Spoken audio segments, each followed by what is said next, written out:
This week we're off to see Gloria and her daughter Marie Jose and her son-in-law Luis from San Jose in Apaneca in El Salvador. My name is Steve Layton and I travel the world finding amazing and delicious coffee for you to drink at home. Some make coffee difficult to understand and complicated, but here it's my job to make it easy and fun and tell you what's in my mug. So this coffee for this week comes from El Salvador. Those who know me know how much I love El Salvador as a country, but in particular the people. It's from an area called Apaneca. Apaneca is a smallish town and it's in the Archipan region. This is the Archipan mountain range, which is a bunch of volcanoes, which I'm going to tell you a little bit more about later. The farm is called Finca San Jose. San Jose is a farm that we've bought from for around about 8 years, I'm going to say now. I'm fairly sure it's 8 years. And we buy a variety of coffees from there. So we buy the Elefante, which is a unique varietal, which if you haven't tried, because it doesn't make it to in my mug, I would really encourage you to try. The interesting things about this coffee is it's a natural mutation that's been found only on this farm. And it has excess mucilage, excess juice inside the cherry that the seed's sitting inside. So we do a test that when you want to see whether a coffee is ripe, you squeeze the cherry and you get 3, maybe 4 drops out when it's ripe. This one, I've seen up to 21 drops come out, just showing how much fruit and mucilage there is around the seed. But we've not got that this week. This week we've got a Bourbon and we've got a red Bourbon. And why am I telling you red Bourbon? Because I would normally just say Bourbon. Well, we also have the orange and the yellow Bourbon from this farm too, which is kind of nice to have those different taste-offs. Probably out of all 3, the orange is my favourite, but that's not to say I don't love this red one that we're going to try here. So again, in my muggers that just wait for the coffee to come every week, might be nice if you go and try the orange Bourbon or the yellow Bourbon variations of this coffee just to see the differences. The altitude of this farm is around about 1,500 to 1,600 metres. And it's a fairly small farm, produces around about 75 sacks, which is 75 times 69 kilos. And doesn't have a mill on the farm. It's actually milled at a mill just outside Apaneca, and it is called El Carmen, who do all of the milling for all of Gloria's farms. So Nihapa, Mamamita, and San Jose are all done there. Very, very special coffees, and we should maybe do some, do a little bit more digging into the difference between the varietals. So some of my favourite espressos seem to keep coming from one varietal, and I wanted to have a look at why those coffees tend to make me the happiest when it comes to espresso. This week's coffee is from El Salvador, a place where I would say all of my favourite espresso, like my top 3 favourite espressos have ever come from. But also comes from a Bourbon varietal, which is also something that makes me really happy when it comes to espresso. So I'm thinking of espressos like La Lujan Bourbon, I'm thinking of Finca Argentina Bourbon. I managed to turn the machine on with my elbow. And I'm thinking about like Alaska, Los Andes, which have all had these great Bourbons. And why do they tend to be great espressos? Well, because Bourbon and El Salvador coming together tends to create an awful lot of sweetness. You get a lot of milk chocolate, you get a lot of white and brown sugars, you get a lot of those kind of big mouth-feel kind of coffees. When I'm looking for a good espresso, the first thing I'm looking for is high sweetness. Then I'm looking for some acidity, not the other way around. So if I was looking for acidity, I'd be looking at things like washed Ethiopians or Kenyans. But El Salvador and Bourbon coming together just seems to bring the best out. And then when you add milk to them, they tend to still come through with those coffee flavours and not be too insipid and kind of black tea-like. So for me, El Salvador and Bourbons are a great, great team. I've talked about espresso for too much and I want to taste some, so I'm going to go over there and we're going to taste some espresso along with some brewed and some cappuccino. So Steve's Fun Bag Challenge is over. Sad, I know. On the screen now you can see the final scores. We can pretend that I won, but Gary did beat me in the last one of the ones we were doing, which was very sad. Did you do the Fun Bag Challenge, Dale? No. Well, This is Dale Harris, World Barista Champion and all-round good egg it has been.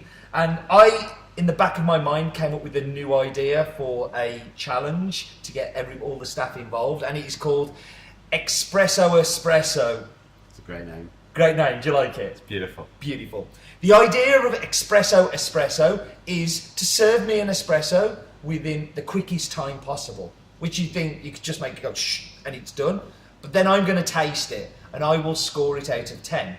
For every point that you lose from 10, 5 seconds will be added to your time. So if you get 9 out of 10, which would be a good score, you will lose 5 seconds. So you're encouraged to make a good espresso. So Dale, are you up for this challenge? Where do I pour water?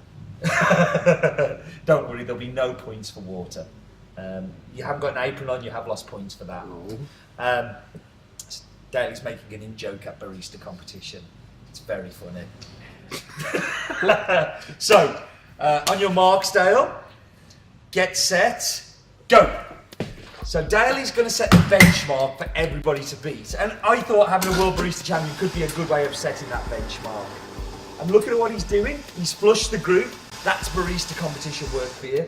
Why is he flushing the group? Well, water's quite hot that sits in that group, so he knows he's going to make a tastier espresso by flushing that water out.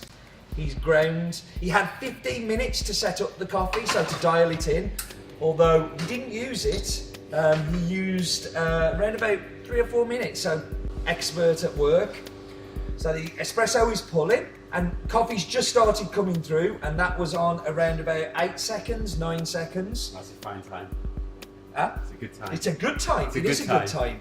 He's also using scales because he's obviously going for the quality over the speed, which is, I think, is good.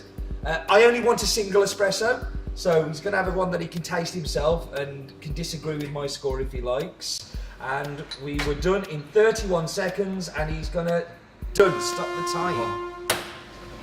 So what time did we have there? 1 minute, 3 seconds. 1 minute, 3 seconds. Are you happy with that? No. No? I think sub 1 minute. You need to be sub 1 minute in this. Well, let's hope that it tastes in the cup. So this is the red blend, so our new red blend. This is in development, Red Blend Mark II. We'll cut future Red Blend Mark II. Are we happy with it before we release it to the masses? Well, this is the coffee that we're going to be using for all of the challenges, so are you happy with what you've delivered? Yeah. There's some acidities, a little bit of caramel. That's nice. I think it's really well pulled. I will actually go as far to say that's excellent. And for that, I'm going to give you 9 out of 10, which is a good score. Like, I'm not going to give many 10 out of 10s, I don't think. So 9 out of 10. So Dale's top final score is 108. So 1 minute and 8 seconds, because you lost 5 seconds for your point There we gone. go. So you've set the benchmark for everybody else to follow.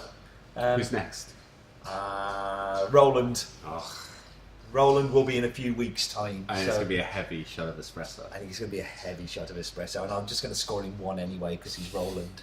So, yeah, thank you, Dale, for being a cheek. Okay, so we're back and into the tasting, and we're going to go with espresso, cappuccino, and brewed coffee this week. It's like proper old school. So, into the espresso. And one thing I've always found with this coffee is I find lots of cherry in it. Going back over the years, it's always full of like cherry, but it's almost like, you remember Moncheries? It's that kind of like cherry and chocolate and like juiciness to it that really comes through well in the espresso. Into the milk.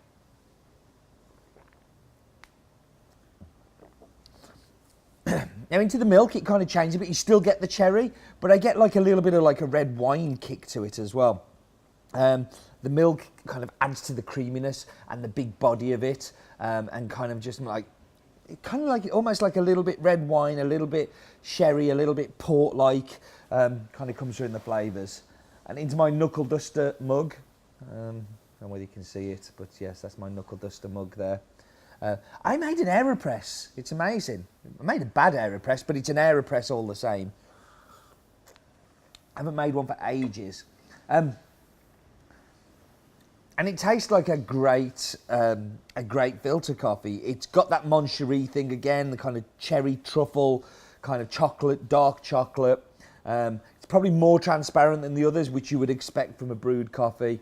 And it really does have a little bit of a boozy kick on the edge. Now, considering it's washed, that's all terroir and varietal, much more than a processing thing that you would see in a natural or whatever. So, delicious coffees. All of them work very well. You know, sometimes there's normally one that you think, oh, that's compromised a little bit and it would be better if it was brewed. But actually, all three in their own right are equally delicious. So thank you very much for joining me, as always. And do remember, life is too short for bad coffee.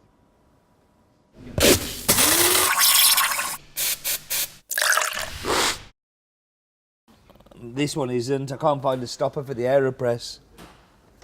The end. Just found one in my pocket.